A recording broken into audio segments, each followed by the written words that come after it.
everybody, and welcome to another episode of Reluctant Hero podcast. My name is Pauline Duggold. I am the peak performance and creativity coach.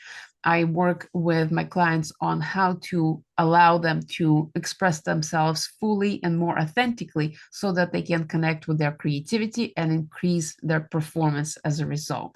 I have been creating this podcast with an intent to share inspirational stories of other people because we're all on our hero's journey, and sometimes that journey can be tough, and sometimes there could be a lot of resistance and reluctance to starting on that path, but we can't sometimes avoid it and we must go on. And so these stories serve as an inspiration for those of you who are finding yourself on the hero's journey and you might be feeling reluctant to continue. And this serves as a confirmation that you are on the right path and you should continue on with that. So on today's episode, we have guest Jen, and she started originally in the hair industry, hair and beauty, and now she's a transformational coach. So I will let her introduce herself and we will go into different aspects of. Actually, I'm not going to say where we're going to go. We'll see how it flows and see where it goes. So, Jen, please introduce yourself. Hi, I'm Jan Allen, and I live in Atlanta, Georgia, in the USA. And yes, I have been in the beauty industry in many phases for 45 years. So, yes, I did not start as a baby. So that means that I am in my 60s. And I love the beauty industry, but I also love and found that it was time for me to restart my life in my late 50s and transition into something else. And so that is what I am doing, because as you grow through your life, life happens. I had kids, they grew up, they've moved away. I had a marriage that we separated. And what was I going to do? I was going to start over and keep growing. And so that's how I ended up moving on into the hard part that really is hard. It is very hard. I won't fool you. I won't make it sound fluffy, because it wasn't. Each decision that either was brought to me, because my kids were going to naturally grow up, and I did teach them to move in the direction that was best for them.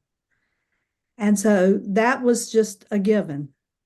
I didn't necessarily choose that I was going to start over in my 50s single, but it was the best thing for me and my ex, because it was the only way that I would grow to become what was missing in me. And it was all about me truly finding myself.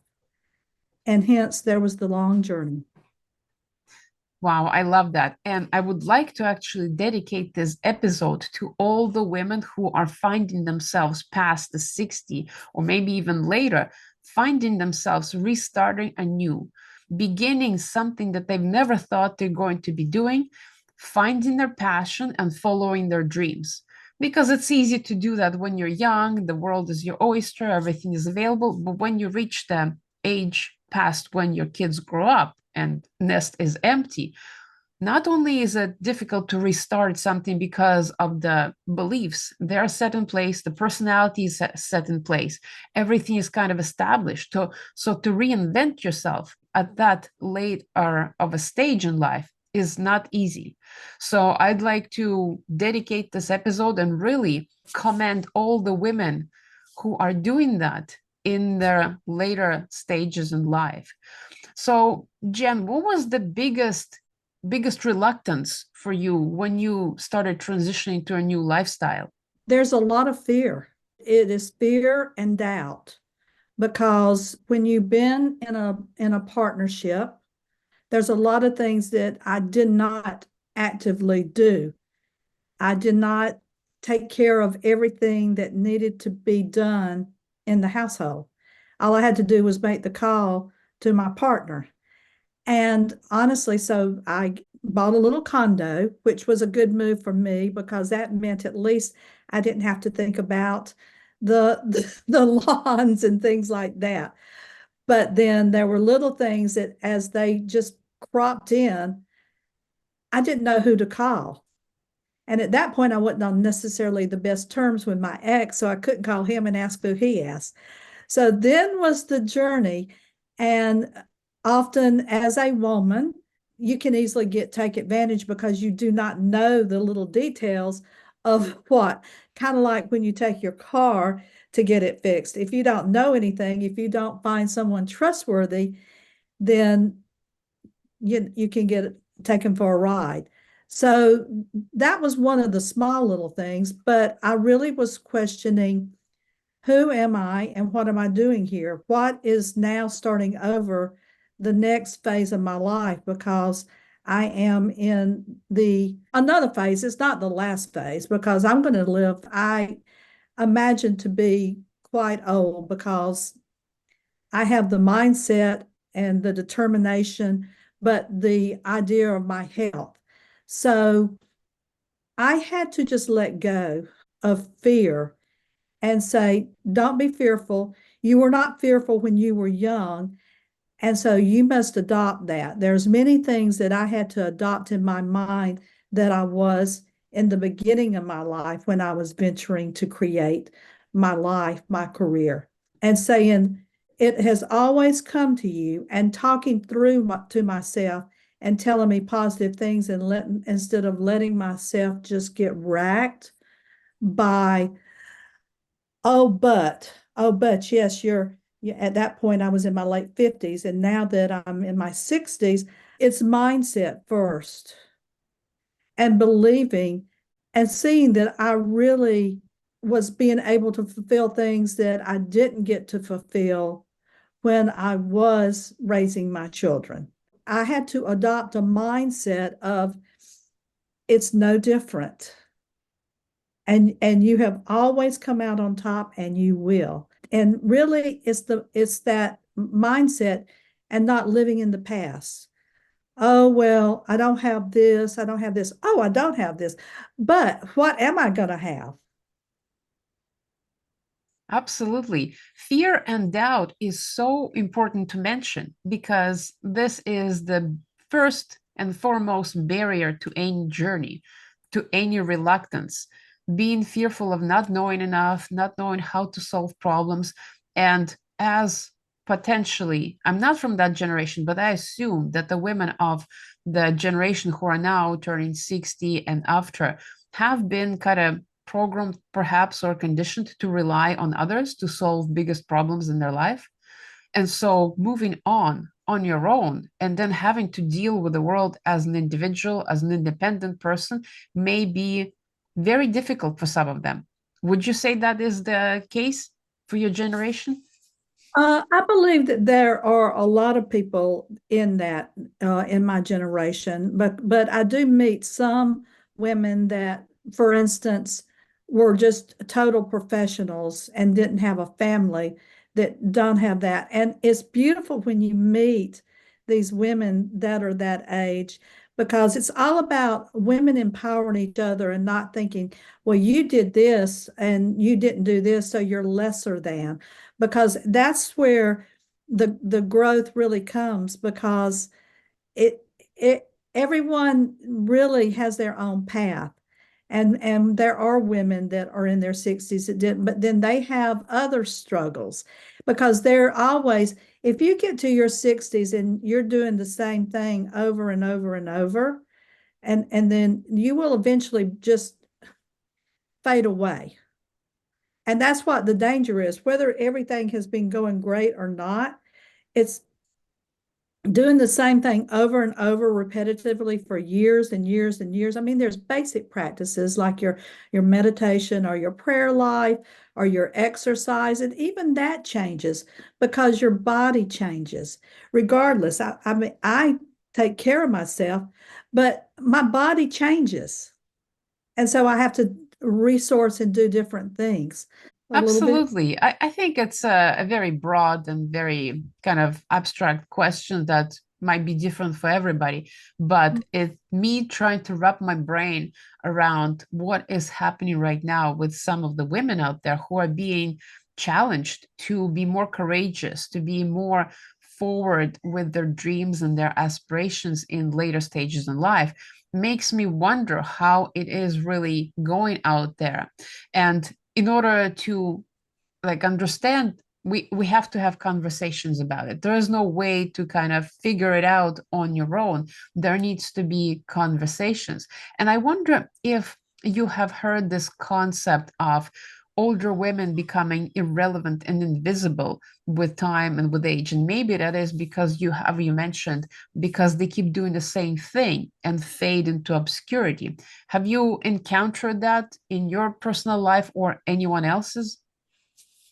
It is a real thing because even if you look at the movie industry, you hear the actresses speak about how the parts get smaller and smaller. But and that can, because I think a lot of people just give up.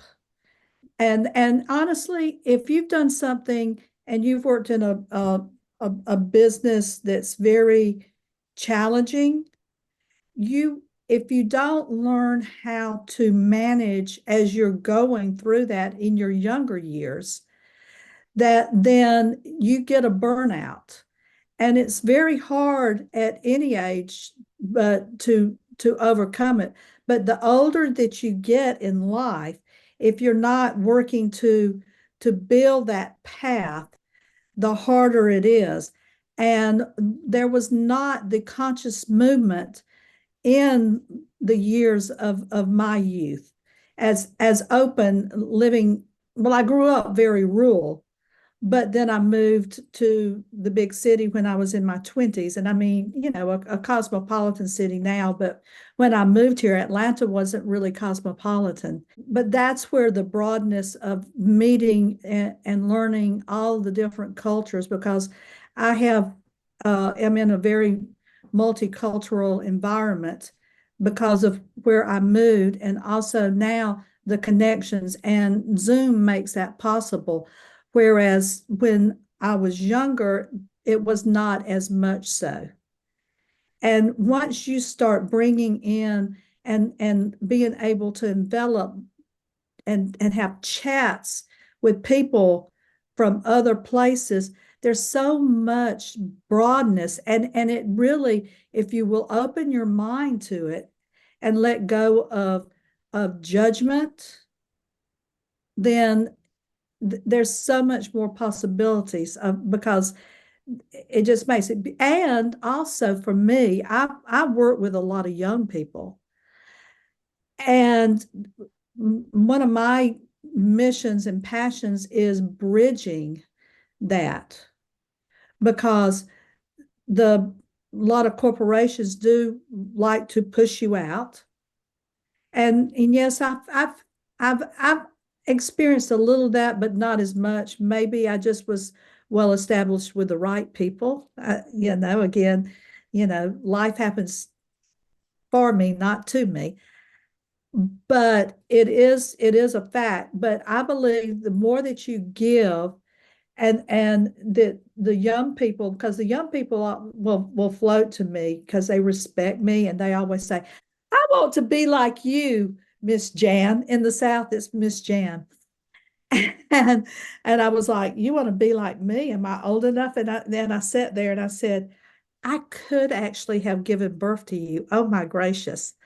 And and and there's quite a few people that I work with now that are in their 40s that if I really looked at it, I could be their mother. I would have been a young mother, but anyway, the more that people see that we need each other, we need people just in our lives, because there's so much I learned from the young, and there's so much they need from us. And I believe there's that prejudice that a lot of times I don't want to learn from the young. There's that, and it disservices all of us.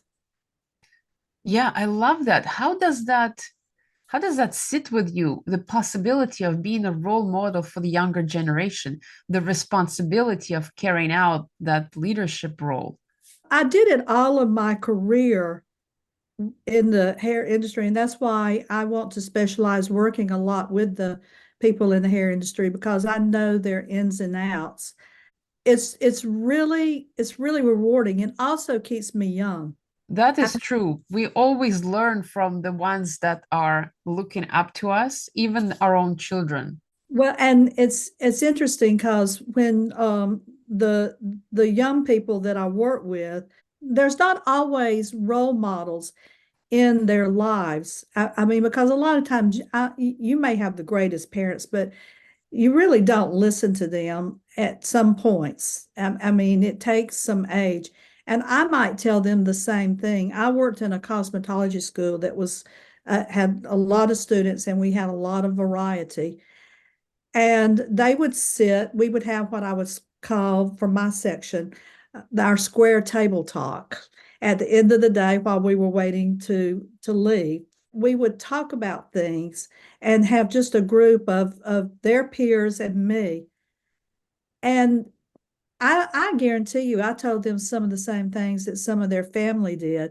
But I also know that they spoke in that group things that they would never tell their parents. When you are able to redirect someone's thoughts and give them hope, helping somebody else is the best way to change your life and make you happy. Because without making someone else work, your life it does get mundane and it does get self-centered. And then you can go into a hole that gets very, feel sorry for yourself and lonesome. And I wouldn't know what to do without having all the young people I have in my life. That is beautiful. And from all your interactions with the previous generation, the younger people, what do you think is the biggest challenge they have that women of your age can offer the support with or solutions for? I believe it's much harder being young now than it was when I was in my 30s and 40s because they really have so much more pressure on them because everything is so fast and everything is so surreal. Sometimes they do not know the difference in what is really real and what is not. I believe it's all about growing to have unconditional love for them because a lot of times when you get older, you get cynical because a lot of times you feel like you're just being left out or you get regrets and you get envy because you look at these young people and think, well, they have this or they have that, and and I don't have that, and I didn't have that, or I don't have it now. And you hear about women that get bitter, and I'm by working with masses of people, I've worked with all different mindsets. And when you get bitter, all it does is poison you. But if you think about that, these kids are going through something that you did not have to go through at that age. I mean, social media has its purpose, but everything is escalated. And even I've seen people post that were older say negative things, and they don't need that. Guide them with kindness and love because when you are negative, no one listens. That only makes more bitterness at them towards you. Again, it's that bridging that gap and it's really learning how to love.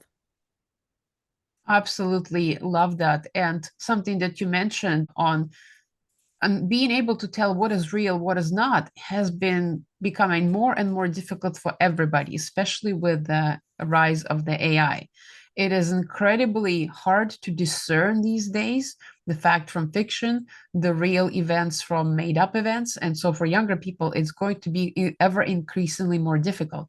And what I think is the older generation has a leg up on them in is the area of intuition and connection to kind of their own inner feeling about something. And I think that this is something they can teach the younger generation, how to trust themselves better, how to hear that intuition, that inner voice much more loudly than as opposed to being drowned in this information that is coming at us all the time. Yes. I think also that reminds me of that. I don't know, as a lot of the younger generation overall has been taught how to really have self-love. I think that everything has broken that down. And somewhere in the passing, my mother taught me self-love and to take care of myself, and not just self-love on the outside, but on the inside. And there's so much that goes against that. And until you can get to where you love yourself so that you know how you deserve to be treated. And I see that there's a decline in that. Yeah, I agree that self-love and self-compassion is the start. In order to love others or be compassionate towards others, the person has to first figure out how to do it towards themselves. And that requires sometimes deep work within themselves to uncover what might be preventing them from loving themselves. And I think the older generation of women can really show others how it's best done and support them in that journey. And one of the things you mentioned is the cynicism that often shows up in older age because we get tired. And I wonder what your perception of burnout is, because you also mentioned that in a few minutes ago. And me being a peak performance coach, I always talk about burnout, and it shows up in different ways for different people. So, how have you experienced burnout maybe before you transitioned to your new life and maybe after? Yeah, and I have done it both ways. Well, when I was in my 40s, I was what they call a in the sandwich generation. I had young children because I had my children older because I was very vested in my career. And so I had little ones, and then I had parents that were quite older when they had me. And so in my 40s, they really started to decline. And I'm an only child. So my my role was between raising up in the circle of life young ones and helping older decline and move forward. Then I was also working and trying to have a marriage. So I went into just overwhelm all the time, and it ended up in serious burnout because I don't even know now if the training I had, I know I could handle it better, but I didn't have the training. So I was just always, and I didn't have a ball that I could drop. So that was then. And then when I did decide to divorce, sell the house, and start a new life, there was many periods of overwhelm because there was always something coming at me that I had no clue. And I do remember at one point not feeling like I lived in a friendly universe, that it was hostile of what is going to be coming at me. Okay, I dodged that. And I felt like that when I was in my 40s. Then, as I'm now reestablishing a new career, I am no longer, I have jumped off the cliff. I jumped out of the, actually the airplane with a parachute, no, without a parachute, but with an umbrella that just this was tattered.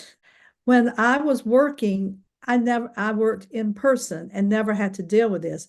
If I created something, they would have me handed over to a department. So I didn't know anything and just didn't have to do it. Now I spend a lot of time figuring out this, that, and the other, like a lot of people in my generation.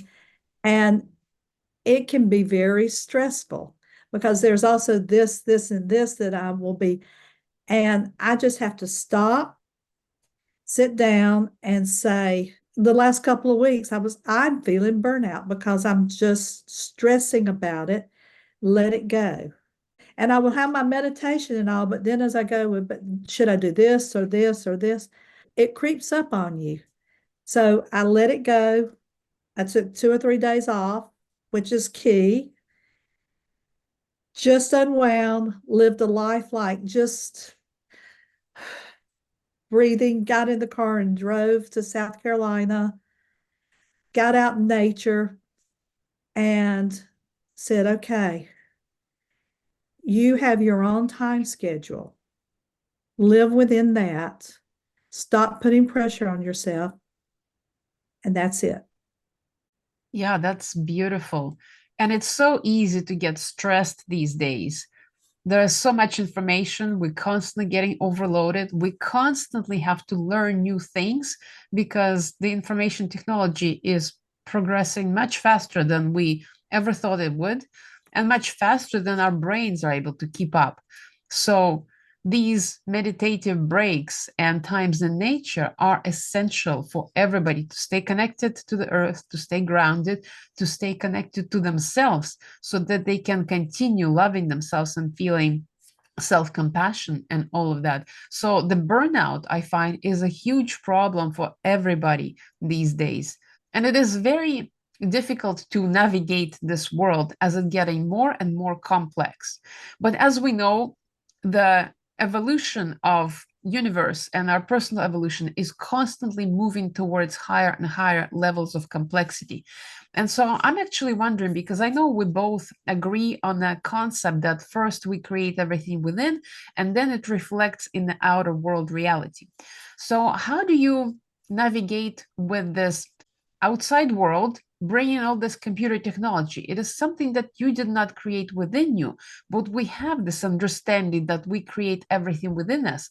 So which part do you think of the outside world that we're viewing is being created within ourselves? We create inside us how we react to what is brought to us. Because no matter what you are creating inside, what is happening in the world is in the world. And you can experience to decide to be a part of it or not. If I had not moved forward, I know plenty of people that are my age that do not do anything on a computer. They barely do a phone and do anything. But my choice was because I like to stay current with the world. I did add that in. So I did make a choice to add that in because for me, I always want to be a part of the world and not lag behind because that's how I age. That's how I get cut off. So my inner world did decide that. Now, it did also, I know when I make these decisions that are going to affect what my outer world is. Yeah, there's always going to be some growth turbulence. And let's see if she's really serious. The universe will be, let's see how she's really serious. And where does she need to grow in her inner world to work with that? So there's that ebb and flow with that in my inner world, influence in my outer world. My inner world knew it needed it. The outer world was there. It is what it is. But then how I cope with it in anything that comes to me, because I can't control everything that comes to me. We see that from COVID. Not one person asked to bring that on and get in lockdown, right? Although it was good for me, it turned out to be very beneficial for me. But I made my mindset while it was going that I was going to let this be a space. But again, how I deal with increasing my inner world and working through that affects all that comes to me. Yeah, I love that. And I sometimes see the outer world as a combination of school and amusement park. You can go on certain rides, but you don't have to. You get to make a choice which amusements you participate in, which games you choose to play within. And it seems to me that we're all co-creating this outer world and this game, this kind of this experience for ourselves, and then we get to have responsibility, which is response ability to respond to all the things that are going on, and either use it for our benefit to grow and evolve through them, or use it to make ourselves feel like victims based on what is happening out there. Yeah, Well, and so I love the ability to decide that we have a free will and we can choose to go in certain paths. We have the ability to decide the direction, and that is speaks to our innate desire for autonomy. We want to steer our ship and we want to steer it well. That is kind of the purpose of life, to be able to do something well and decide how you're going to do that. I guess I see it as a movement of women stepping up to deciding to do something that they may not have thought that they would be doing now, deciding to be more active, deciding to be more outspoken and more supportive of others as well. And so when I look at the things that are happening right now with the world, there is so much uncertainty, so much chaos. And I actually think that women in general, because we have this connection to the chaos of creation, because we some of us brought forth children into this world, that is the biggest act of creation, I think. So I think women already have the connection to that chaos. And so them stepping into the role of leadership allows them to show how to actually deal with that chaos. women innately have, not all, but most have a nurturing, whether they have children or not. And yet, then their nurturing might be like soft and motherly, or it might be firm, because there's a place for each of those in different scenarios. But women definitely, well, I mean, look at the women leaders that we've had, that some of the countries, what they have done with them, different to the male energy. But yet then it takes all of it, the male and the feminine energy, to work. But women should support women, and not judge because this one chose to live this way, or this one is not strong yet, because again, we never know where anyone lies and what they have gone through. And the only way to heal is to help. Well, and because you mentioned the healing, I think there is a lot of healing that is needed for everyone out there. And my perception is that women who are stepping into the leadership roles are helping with that healing on some level. They don't have to be directly related to it, but just the ability to speak up and be fully themselves brings certain elements that support the healing. I agree. Authenticity. And to be honest, there is not one person ever that I've met at some capacity didn't have some healing to do, because all of us don't even know. I did not know till I started into my program, the deep-seated healing, the things that, oh well, this is there. And we all have it, whether we want to allow that to be our truth or not. But then the only way to elevate and free ourselves, because it's about freeing that, because you free these things that you don't even know hold you back, and everything just becomes more clairvoyant. It's freedom. Absolutely. I 100% agree with that. And I think the movement of us as a humanity is going towards that direction where we are more self actualized, more authentically expressed, more fully expressed. And as a result, we're more creative. We engage in more arts, we collaborate better with others, and we love ourselves and others so much better because we have resolved certain issues that have been blocking us for so long. So I see the trajectory towards that. And I see certain people taking more active role into facilitating that movement. I also believe that as we work through that and heal, that we have the opportunity to create an energy, because everything we're doing is energy and vibrations, that we create an energy then that can change the trajectory of those behind us, and really change a destiny. Yeah, I love the book by David Hawkins, who talks about levels of consciousness.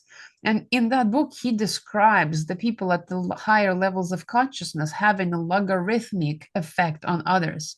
The higher you go on that scale, the more people you can affect through just being yourself.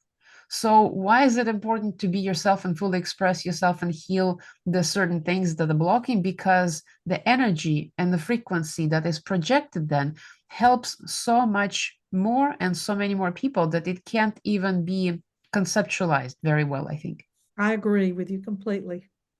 It is a really interesting times we're living in right now. And so the reason why I have been talking to people is to really kind of gauge and see where is everybody is right now, and how can we support each other? How can we help? Because you can't help if you're depleted. You can't give from an empty cup.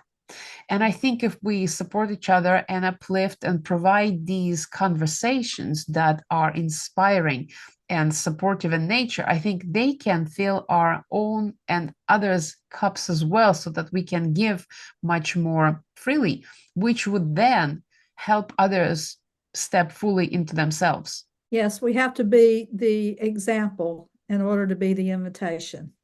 Exactly.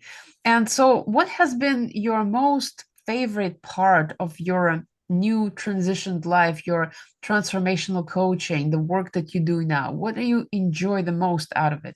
I love when I see one of my people have a big aha, and that they let go of something that has been plaguing them, and it's like a phoenix rises. And I know when I went through that, and the first time that I felt that just lifting of spirit. And when you see, and you can really see and feel a lifting of spirit, and then they are on their way to to grow themselves, but then instill it to make the movement with other people, maybe their children, maybe the people they work with, just creating an energy flow that you don't even have to. The beauty is, it's not about me and that I did it, it's about it happening. And the more I live, the more I get about, it's not about me, it's about just being a vehicle to make something happen. Absolutely, I agree. It is also one of my favorite parts to see the facilitation, to be able to hold a space for somebody to flower and to expand into their fullness. It is really quite a different feeling from all other ways of getting satisfaction from accomplishment. Seeing another person flourish because of the work that you did together is really very rewarding, because you can see the effects of it traveling much further down the line than just present moment. It's a ripple effect. Exactly. And that affects not just the two people, but everybody that those people are connected to, it travels like ripple, exactly.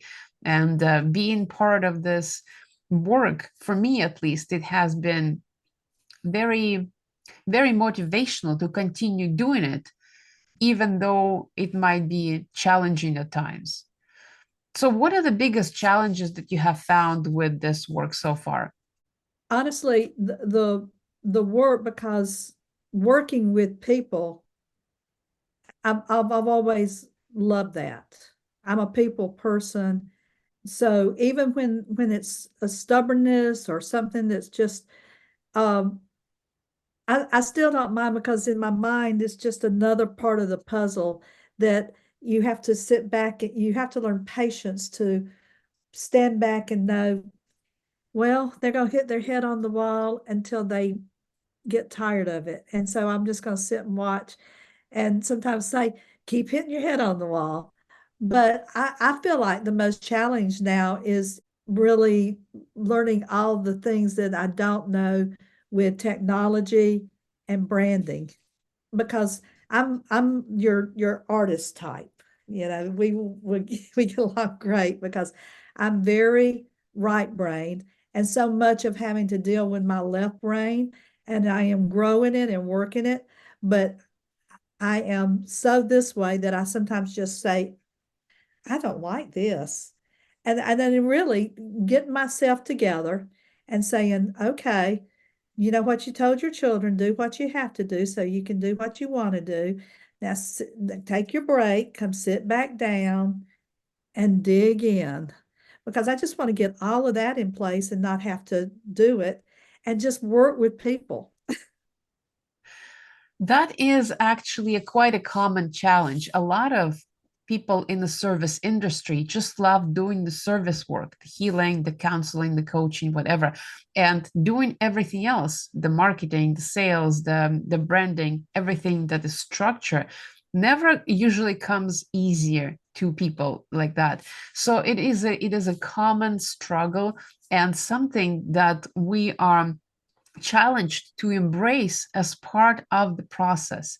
Mhm. Nobody is going to do that for us, especially in the early stages of the business. From what I have discovered and what I spoke to other people, in the early stages, and especially if it is a service type based business, those aspects of marketing and sales and structure has to be done by the person, which means the person needs to learn that, and it is not easy. But what I have observed is that it can be adapted with time to the individual, to their authentic expression, to be not like the cookie cutter approach out there, but really integrated self and personalized way of attracting attention. So that is a very common challenge. And have you found any solutions that have worked for you so far in that regard? I definitely am taking classes and working to find the different people to teach me the little things, because I was just raw, like turn the computer on. Okay, what do you say? You go to the link. What it was that raw, but I just keep doing the classes and then playing, and I will create something, then I'll lose it. Like, well, where did that go? And so I am doing better, but it just took me just to keep reaching out and time and knowing I just have to persevere. That is a very powerful message, especially for anybody who finds themselves in later stages of life, persevering and consistently learning. We never really stop learning, but in this new world, we have to have the mind open for never stopping learning and being open to being in classes and sometimes even with younger people, because I think a lot less of the older people take classes. So you end up naturally being with a different kind of and younger people in the class. And sometimes it may trigger that feeling of, well, I'm not good enough because I'm in that class. But I think that is the biggest thing, the biggest opportunity to overcome that and continue learning despite whatever thoughts may be present about it. I think it's also being playful with it, because my young people are definitely my go-to. And I was working with something that I needed to put a background on that was sent to me. And I didn't know how to put the background in. And I had to do it the next day. I literally, a friend of mine, one of my 37-year-old friends that helps me on this, and I always joke, and I'm not joking actually, this is the reality. I tell people, okay, now this is 6-year-old Jan. So remember, this is like a 6-year-old learning it because they probably already know some of this stuff. And so don't think of me as like a grown woman, right? And so I needed to do that. And so he couldn't come by, but he was going to be at a restaurant eating close. So he said, come by. So I go over there and take my computer in, say, how do I get this? And I had fooled around. I was one step away. But this is like the extreme.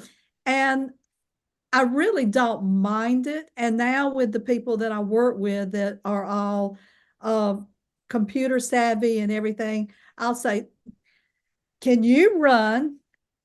Can you run a clinic floor of 30 people and do it? They said, no. I said, I can. So now that's your expertise. This is mine. Bear with me. And I just let it go. And the people that I work with, they joke with me, but they're lovingly joking and encouraging me. And it's actually helped me have really great relationships because I am getting it. I'm almost 10 now. I love that. Absolutely, absolutely love the aspect that you need to remain playful. That is the biggest message for today's episode. Remain connected to your inner child. Heal your inner child because there's probably some wounds there. But once you do, it is the source of your magic. That is the source of ideas and inspiration.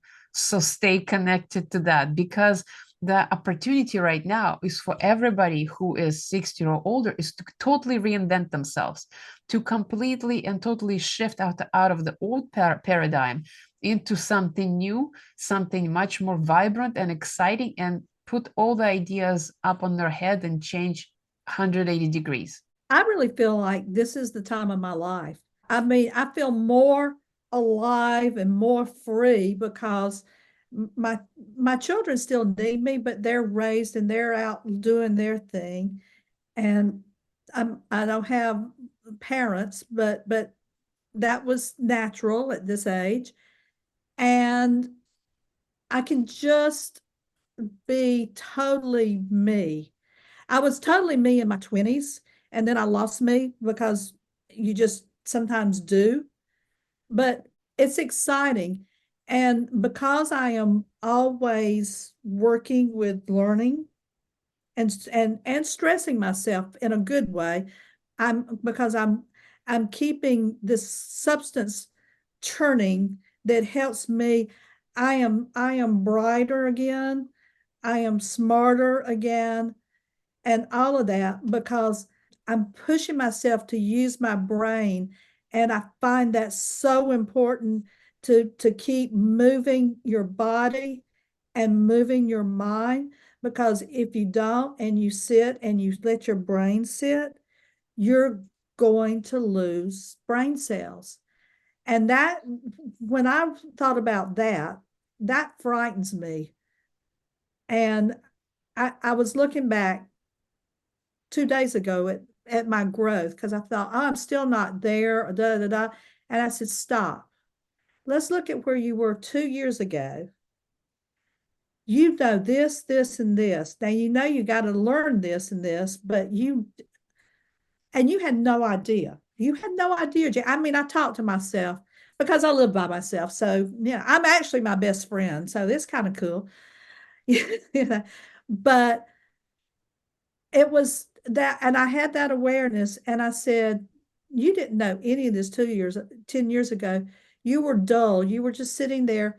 Who am I and what am I going to do? And if I'd stayed that course, I would not be running around jumping in the car, driving cross country, any of that, because I would have not ignited anything in here and in here.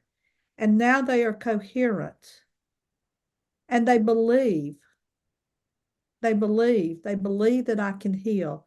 Now, can I run a marathon? And I didn't do that even when I was young. So why in the world would I think I would now? I mean, let's be realistic about some things. I never like to run. So I don't need to. But it's all these things of like picking and choosing, and whether it's something that you're diving into on a scale that's can be overwhelming like me, but what is something that you can do today that you couldn't do yesterday that you've always wanted to do? Maybe you've retired and you have always wanted to paint. Go to Hobby Lobby, get some stuff, just even just do something where it's just you start feeling it, that will instigate you to find someone that you take a class from. And then you don't know where that will lead. I mean, I know people that have done that sell some stuff. Like, and they didn't never think of that. They just sometimes you just need to do something. Absolutely. It has been found by science that people, the older people who engage in learning, who engage in music, who engage in exercise and playful activities, are able so much better to offset any kind of memory problems, Alzheimer's, or anything related to cognitive performance. It has been found by science. So it is so important to remain connected with your passions, your your activities, and doing things out of joy of doing it, because that is what's going to continue keeping the person young and active and vibrant and healthy. It's in your mind. Age is in your mind. Exactly. Your body will age. Again, I'm not saying that I'm not going to have some wrinkles, more than I have, or that but I know I have, a knee injury but I work with it diligently, and it's good. It may flare up again, but you know what? It's in control. And that is such a powerful message, not to be afraid of aging, not to be afraid of living, and not to be afraid of just becoming irrelevant as the years go by. And that is no longer the case. And there are so many possibilities for self-reinvention, self-transformation, and never really stopping that process. So I love where we ended up with this episode. And if there's anything, is there anything final that you would like to say to everybody out there that you would wish them to know? If you give up, you're going to give in. Don't give up, because age really is just a number. If you just don't even think about that, and don't make excuses, well, I'm going to be, because that's the death of it. When, oh well, I am. Yeah, you are what you are, but it's it's not a sentence unless you make it a sentence. It can still be the biggest adventure of your life. I really believe I'm going to have some of my most major adventures in the next 20, 30 years, because Beautiful. I'm determined. I love that. Determination, overcoming fear, always facing challenges, and keeping yourself playful and active. That is really the backbone of the progress and backbone of self elevation and self expansion. And so, where can people find more about you? I'll have to get back with you. That my website is being created as we speak, all part of that branding thing. Very good. Well, I will see what I can add to the description box. Maybe there will be a website in time. Maybe it will be added later. But in any case, Jan, thank you so much for this window of into your world and to see and inspire us all with your personal experience and where you're going with all of your work that you're doing. I think it's incredibly important and incredibly powerful to be in the space where you're in. So thank you so much. Thank you for having me. Thank you. And thank you everybody for listening and for watching, and we will see you next time.